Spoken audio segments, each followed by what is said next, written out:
e quindi Albert Era presenterà Edson Cordeiro. Grazie. Buonasera a tutti. Quindi questa sera sul palco ci sarà Edson, un carissimo amico che è brasiliano, originario del Brasile. L'ho conosciuto nel 2009 in occasione della tournée con Bobby McFerrin all'Orac. È un cantante, un controtenore famosissimo, versatile, passa dal jazz al pop alla classica. Quindi vorrei un grande applauso per Edson Cordeiro.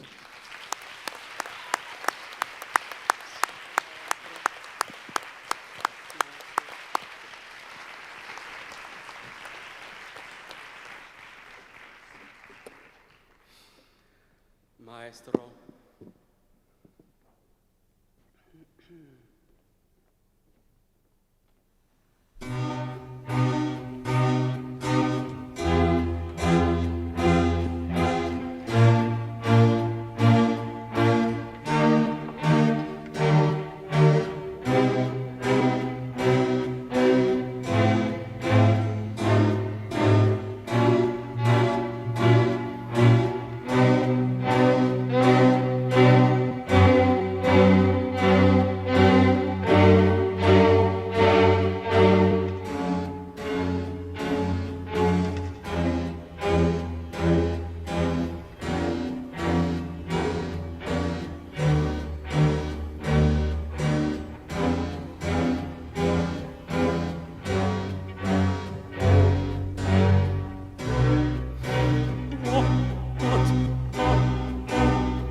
Grazie mille.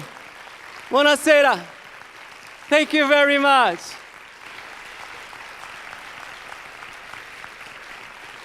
Good evening. Good evening, ladies and gentlemen. It's a great pleasure, a great honor to be here tonight. My name is Edson Cordeiro. I'm a Brazilian singer. I'm 49 years old. And I'm so happy to be here tonight but I need to tell you something. I need to talk a little bit about my journey to be here tonight. It was a wonderful invitation. I was very honored and very happy to be here. But few weeks ago, they called me from Brazil and asked me to sing in Brazil 1 month before being here. And I just arrived yesterday from Brazil. And I need to tell you a little bit about this journey, about what happened, because usually the audience, the normal audience, shouldn't know what's happened with a singer behind the scene.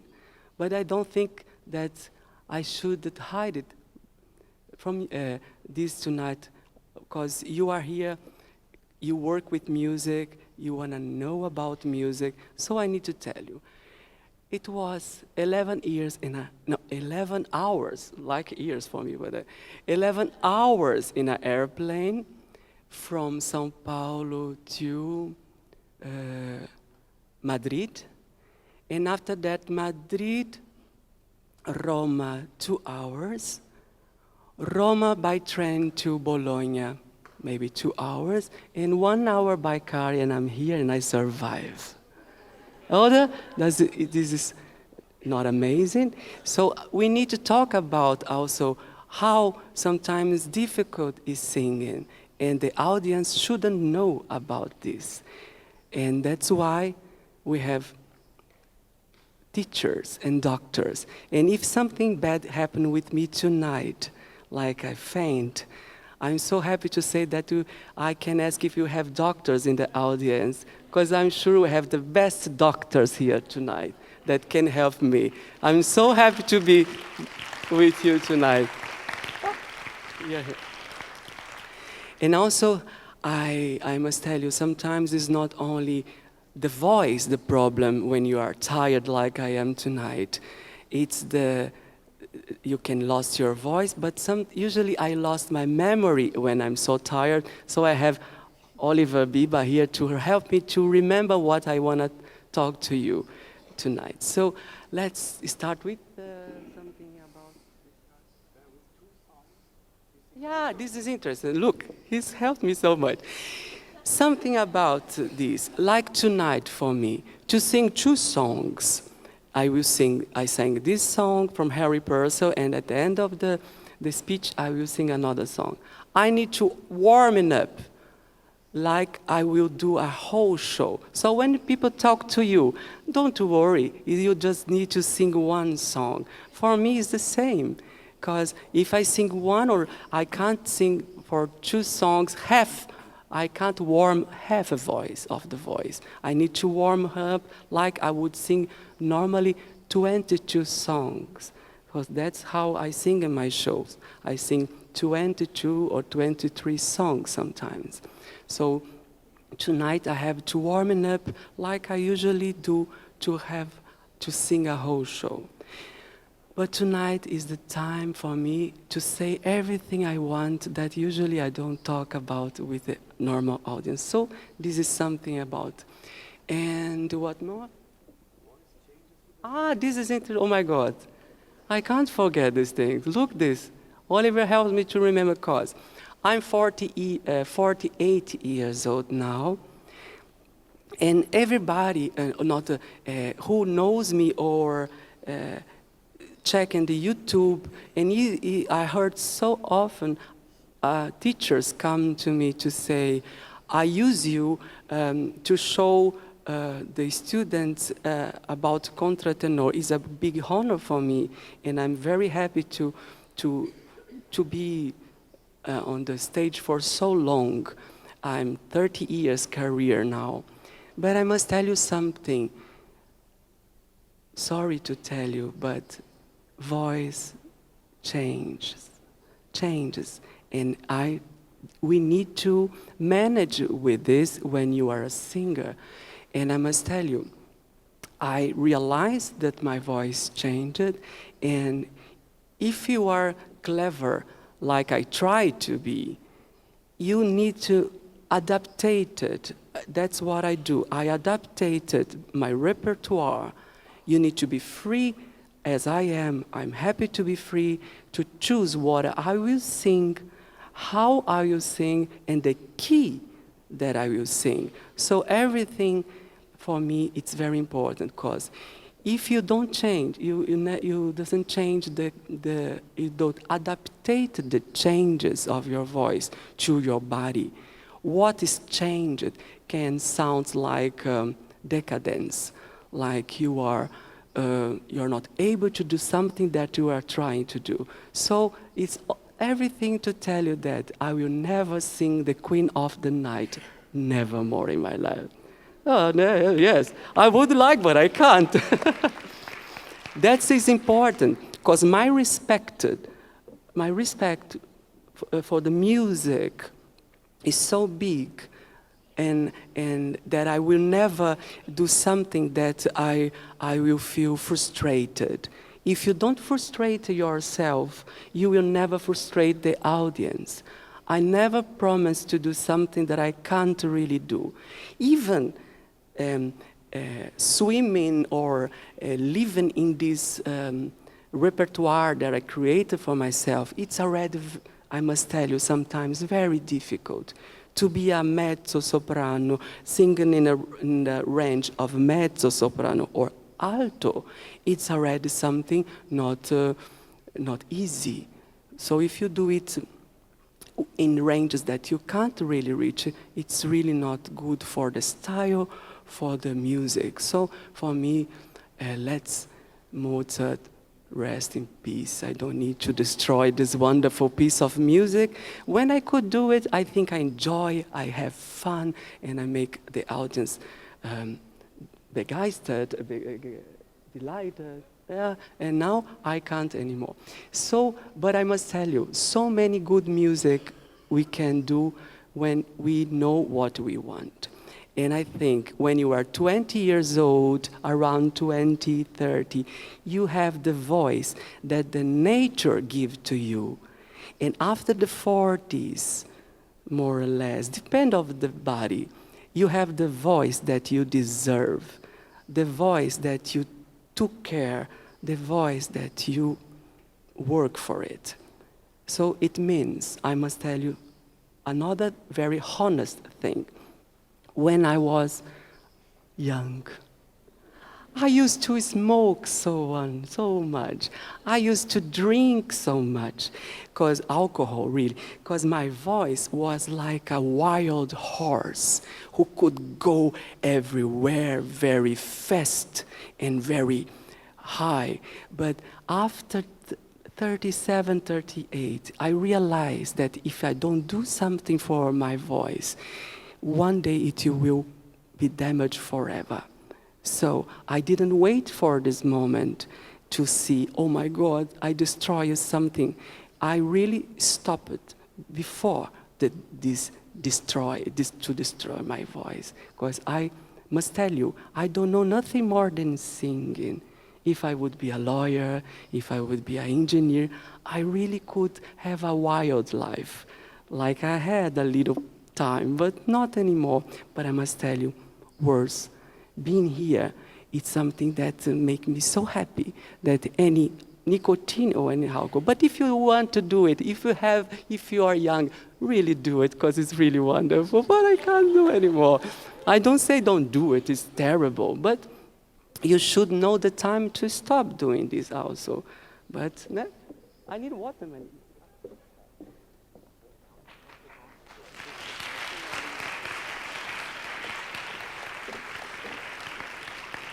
It's a little bit strange to talk so much about myself. It's a little bit egocentric. But I think I'm not a teacher. I'm not a doctor, because here we have the best teachers and doctors ever. And I'm only a singer who was invited to talk about how it works here for me. So just a little story about how I discovered my voice. So when I was a little boy, I remember all the little boys, it was like a macho thing in Brazil. Everybody could do this whistle, and I couldn't do it. I didn't have the technique to make this, and I used to do it with my voice, and I cheat people. I make a falso whistle like this. I really could not do like that. And was the first time I realized that I could make something falso with my voice, something that I could cheat my friends and say, look, I can do like you. And I realized that the voice was really, really high. And I sing in the church. I was evangelic, and since I was a child, we sing in the church, and I was the one who really likes to sing a lot. And they realized that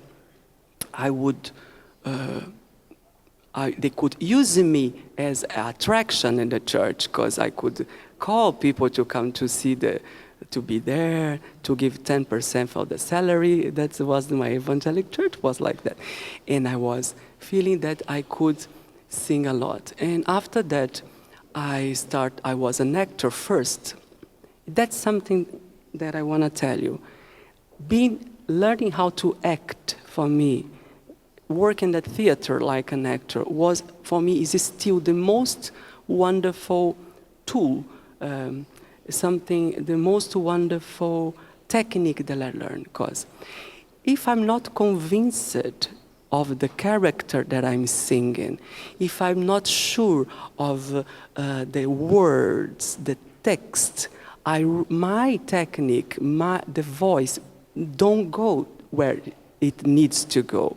Because for me, being an actor, I'm so good actor sometimes that I convince people that I am a good singer. That's important.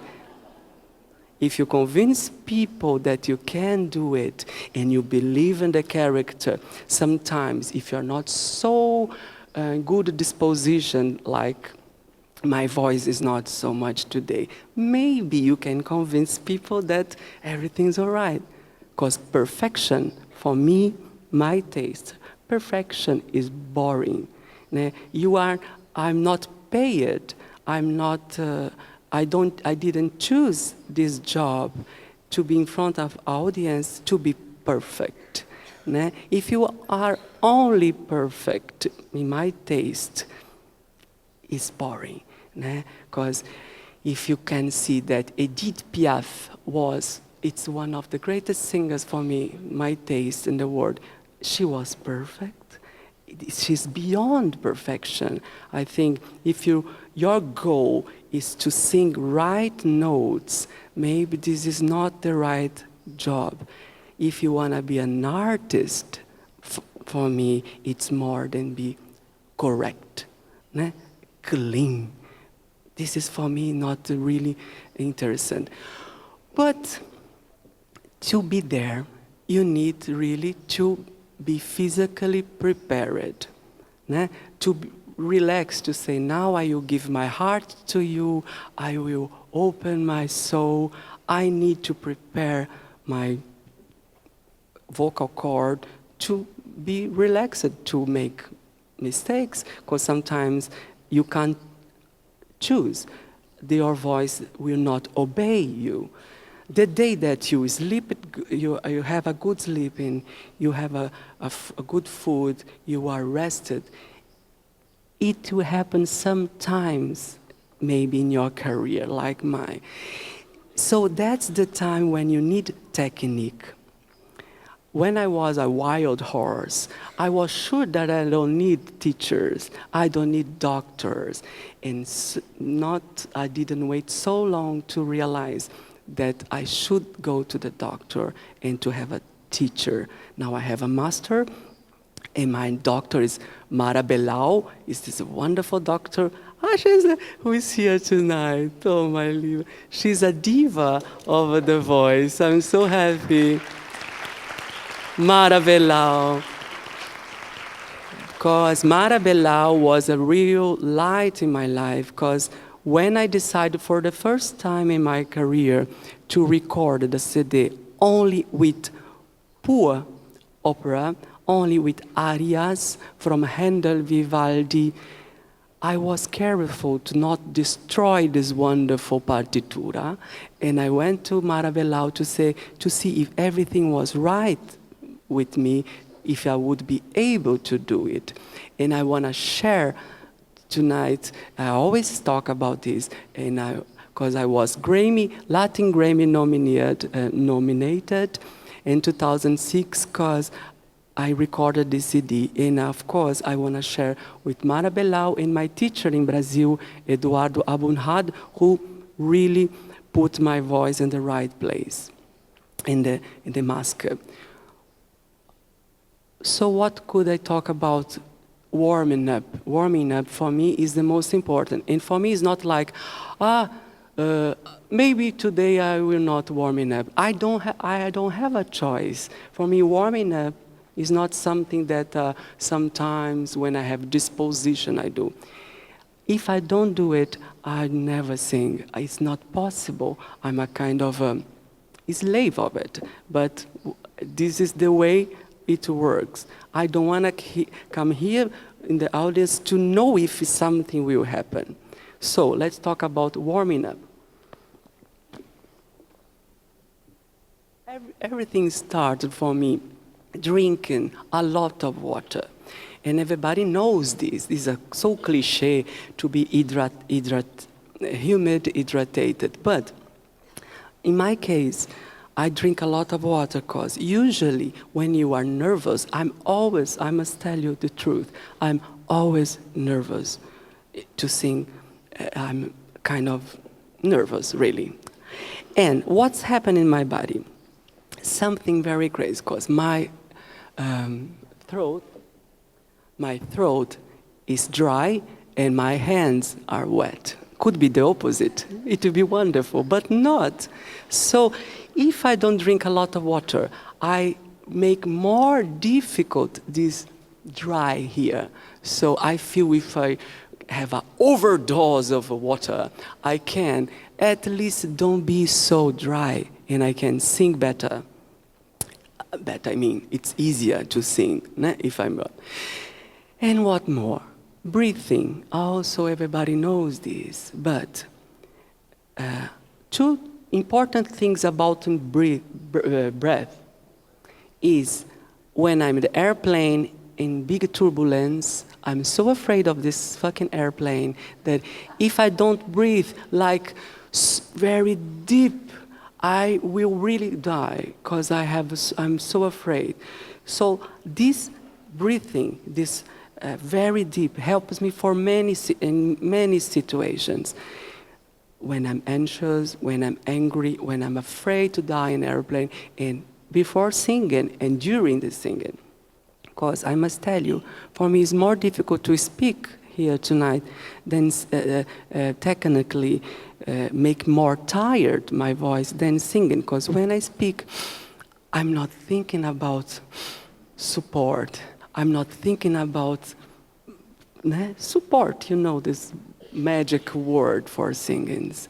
And when I sing, at least it comes a little bit more conscient that I need to breathe. Even when I do achoo, when I'm like, I never do achoo without a support. It's crazy to tell about it, but this for me is if I don't support to, how you call this? Achoo.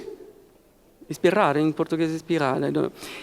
It really hurts my vocal cords. So I use this support that I think it's also something very personal. Every teacher teaches in a way. But for me, it's something that is very, very deep here.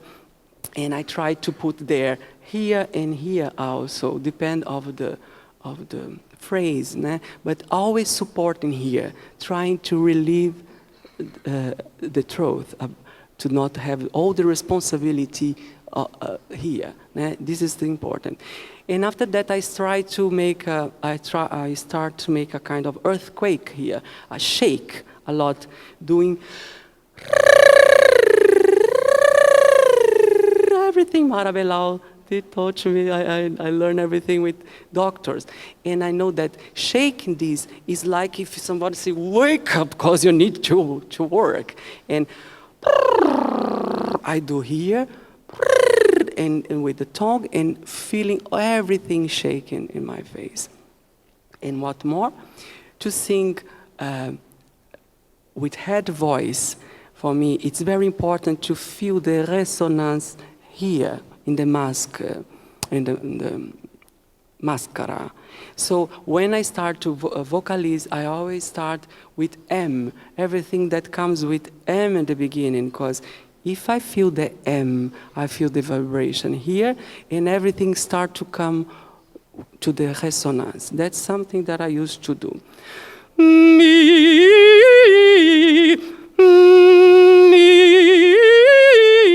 Everything starts with the mi, mo, ma, and come really to the mask.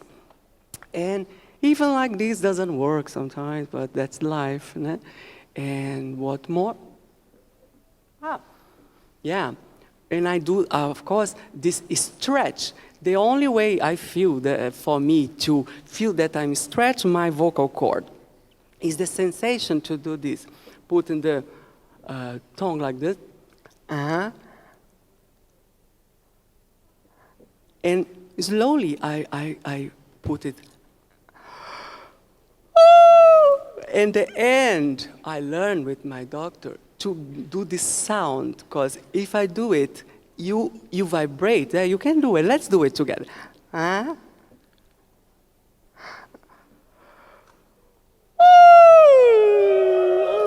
Oh, this is wunderbar. This is a Scala di Milano. Everybody can sing here. This is wonderful.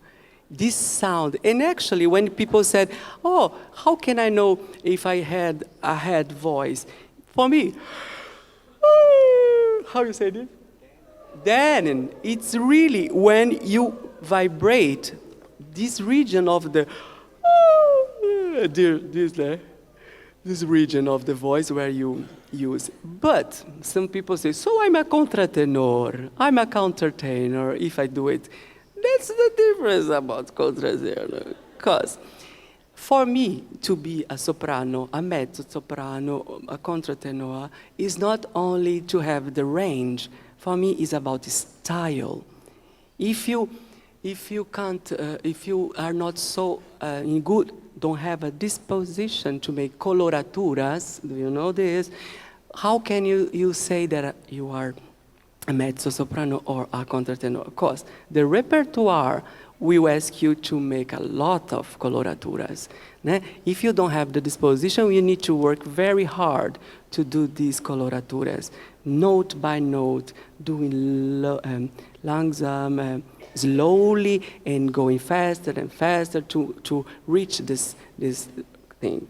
That's why I learned, that's what I learned with classic music. And for me, I use this in pop music. Because for me, the classic singer, the classic musician, always, should be always, I think, transform himself in the music, in the style. Singers really, that I know, opera singers, they changed the way they sing to please a composer, to make the composer happy. That's what I learned with my teacher. Make the composer, he should be proud of you. He should say, that's the way I would. Of course, it's difficult, maybe impossible. But first of all is composer, is the style. And after that is your ego. Now, if it's your ego, let's do it for the last thing. First, for me, is the style. That's why you need to study. Because for me, the good thing about an actor, being an actor, is when you learn one song or one little piece of thing, you need to learn the world around this thing. You need to know how this character would move, how this character will breathe. Now, everything should be around the music.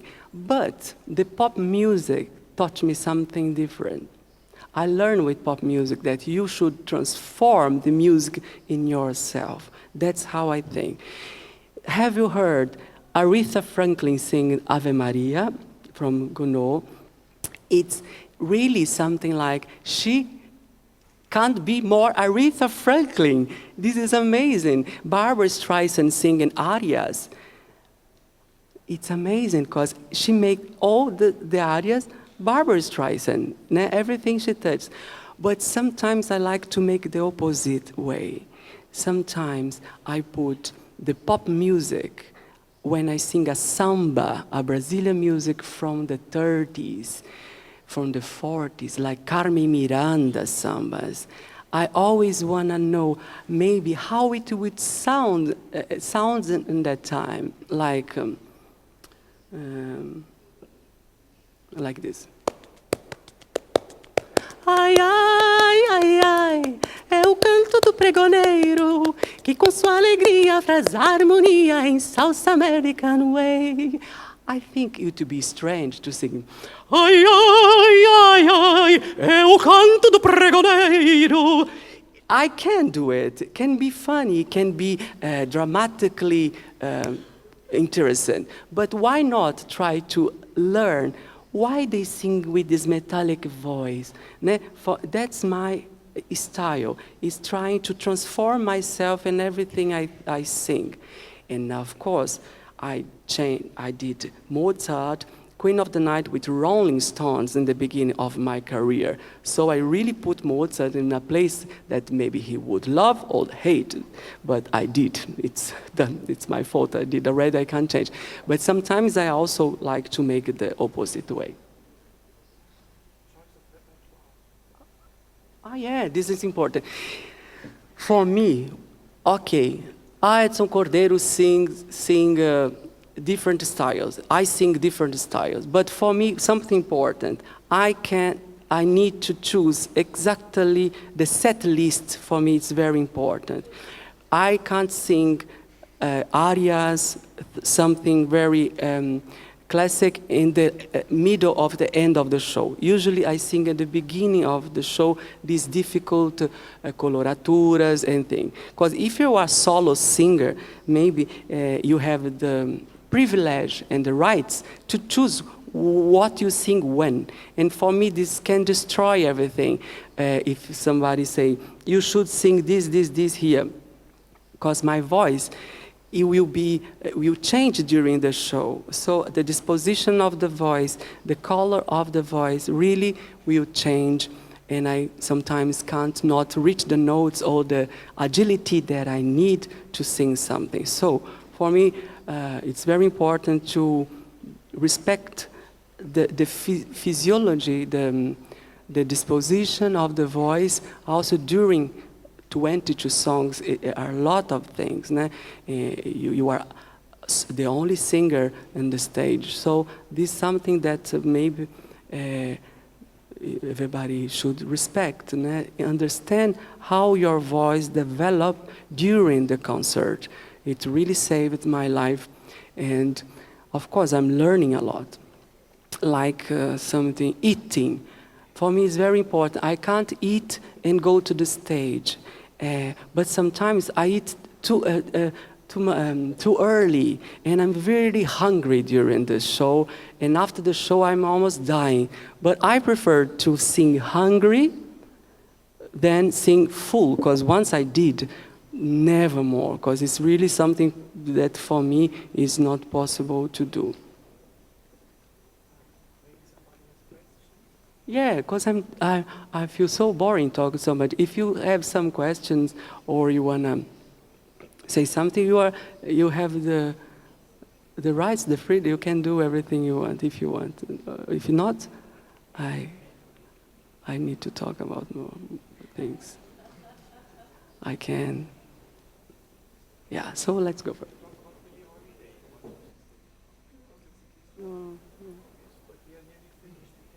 Oh, great. Wonderful news. I can stop it now. I said, because it was actually a pleasure, but I feel a little bit, I don't want to make you tired to hear so many things. I hope you like it, because I love to be here with these wonderful people here tonight, with you that came. Thank you very much.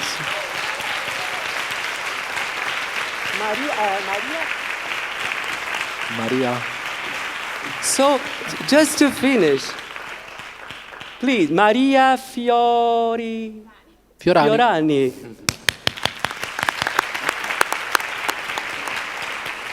Now, to finish, I will sing a Mexican song to you, and with Maria Fiorani, and I want to say thank you very much. And this song, a little propaganda. Ne? This song, I recorded in my last CD. It's available here if you want. I can cite to you with pleasure, and thank you very much.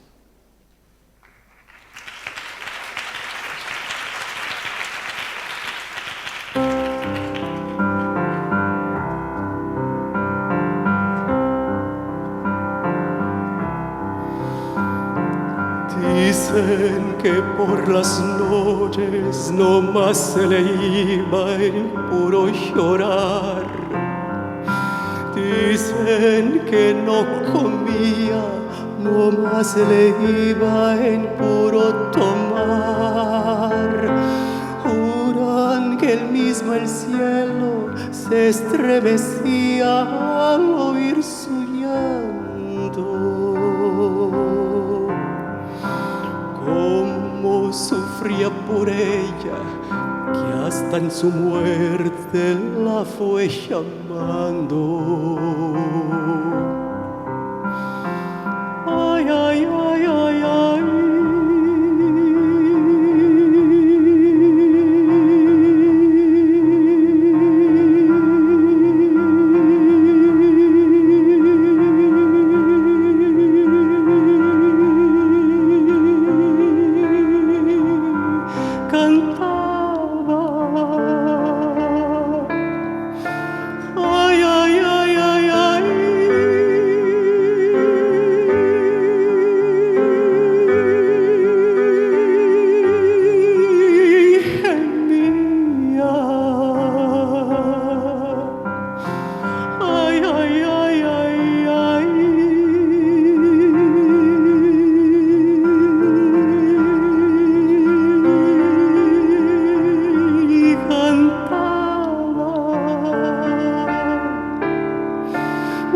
Pasión mortal.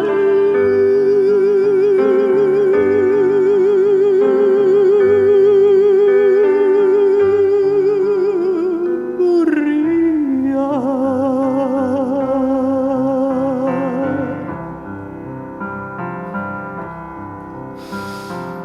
Dicen que por las noches no más se le iba en puro tomar. Dicen que no comía, no más se le iba en puro llorar. Juran que esta paloma no es otra cosa más que su alma,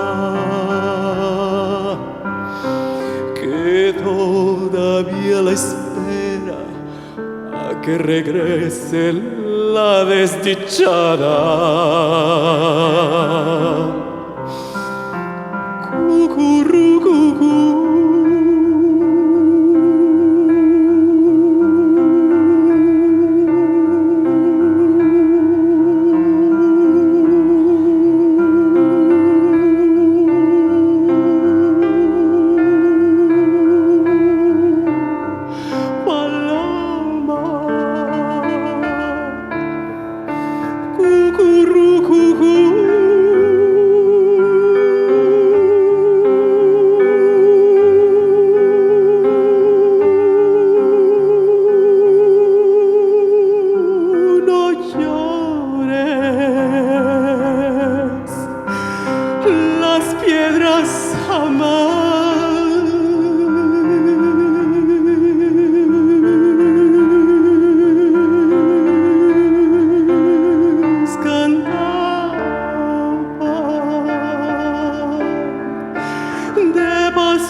Gracias, muito obrigado.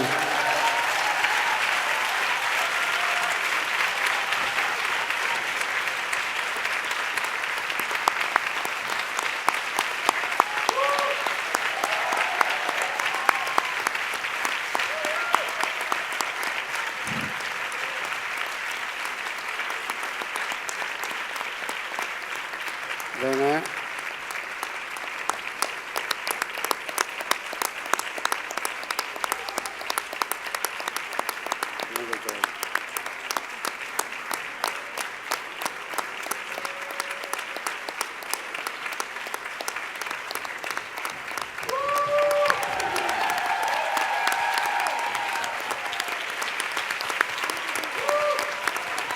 Grazie Albert. Grazie Albert. Grazie Oliver. Ciao.